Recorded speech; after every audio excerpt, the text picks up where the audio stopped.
旁边的这一窝小柴犬啊，可算是满月了。现在呢，家里面有3窝柴犬，这一窝柴犬呢是出生有8天了啊，一窝生了4只。身后的那一窝柴犬是出生20天了啊，一公一母。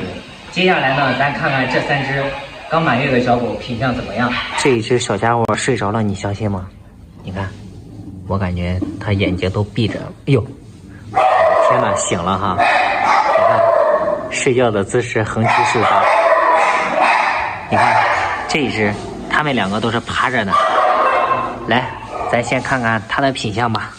这一只呢是一个小弟弟哈，你看，哎呀，骨架还是蛮大的哈。你看，包括胸前的白肚还是非常好的，豆豆眉，现在满月之后完全都长开了哈，是不是？来，让大家好好看看你，你看，是不是？长开之后就明显的好看多了。哎呀，还不让摸，捏捏这个小脸，哎呀，你看大家有没有发现，捏哪个脸他举哪个手？来，再捏捏这个试试，是不是？如果2个都捏呢，是不是都举起来手？还真是哈，特别的好玩。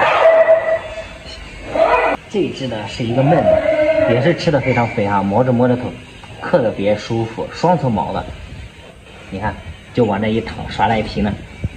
哎呦我的天呐，这一只呢是一个小妹妹，小母狗。你看，妹妹的话也是性格比较乖巧。葛优躺往那一躺一动不动啊，特别的困，是不是又困了？他现在的话，今天给他称了一下体重，他的体重呢是快都有4斤重了哈，还是蛮肥的。你看这小家伙往这一放，都秒睡着啊，困得不行了。来，咱看第3只，第3只的话也是，哎呦我的天哪，是不是做梦了？第3只的话也是一个妹妹哈，你看吃的特别的肥。然后看一下品相，它刚出生的时候嘴巴特别的黑，你看现在都明显的蜕变了非常多哈。到时候它这个黑色素都会慢慢的会蜕变哈，到时候这一点白的也会越长越没有啊，都会蜕变的。所以说，你看它的白度也是非常好的啊，它也有豆豆眉，只是没那么明显啊。哎呦我的天呐，脾气还挺大这一只。整体来说，大家看一下这一窝小柴犬，30天。满月了哈，品相都长开了，品质还是非常好的，越长越好看。行了，让他们就都在这儿睡觉吧。今天的视频就简单的说到这儿吧。